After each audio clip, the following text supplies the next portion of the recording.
अस्य श्रीवाराहीकवचस्य त्रिलोचनऋषिः अनुष्टुप् छन्दः श्रीवाराही देवता। ॐ बीजं ग्लौं शक्तिः स्वाहेति कीलकं मम सर्वशत्रुनाशनार्थे जपे विनियोगः। ध्यानं ध्यात्वेन्द्रनीलवर्णाभां चन्द्रसूर्याग्निलोचनां विधिविष्णुहरीन्द्रादिमातृभैरवसेवितां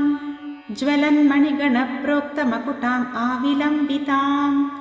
अस्त्रशस्त्राणि सर्वाणि तत्तत्कार्योचितानि च एतैः समस्तैर्विविधं बिभ्रतीं मुसलं हलं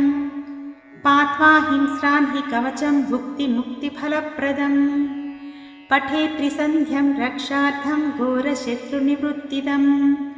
वार्ताली मे शिरः पातु घोरा हि फालमुत्तमम् नेत्रे वराहवदना पातु कर्णौ तथाङ्गिनी घ्राणं मे रुन्धिनी पातु मुखं मे पातु जम्भिनी पातु मे मोहिनी जिह्वां स्तम्भिनी कण्ठमादरात्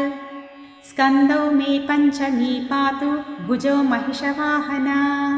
सिंहरूढाकरौ पातु कुचौ कृष्णमृगाञ्चिता नाभिं च शङ्खिनी पातु पृष्ठदेशे तु चक्रिणी खड्गं पातु च कट्यां मे मेढ्रं पातु च खेदिनी गुदं मे क्रोधिनी पातु जगनं स्तम्भिनी तथा चण्डोच्चण्डश्चोरुयुग्मं जानुनी शत्रुमर्दिनी जङ्घाद्वयं भद्रकाली महाकाली च गुल्फयोः पादाद्यङ्गुलिपर्यन्तं पातु चोन्मत्तभैरवी सर्वाङ्गं मे सदा पातु कालसङ्कर्षणी तथा युक्तायुक्तस्थितं नित्यं सर्वपापात् प्रमुच्यते सर्वे समर्थ्य संयुक्तं भक्तरक्षणतत्परम् समस्तदेवता सर्वं सव्यं विष्णो पुरार्धने सर्वशत्रुविनाशाय शूलिना निर्मितं पुरा सर्वभक्तजनाश्रित्य सर्वविद्वेषसंहतिः वाराही कवचं नित्यं त्रिसन्ध्यं यः पठे नरः तथाविधं भूतगणान् स्पृशन्ति कदाचन आपदः शत्रुचोरादिग्रहदोषाश्च सम्भवाः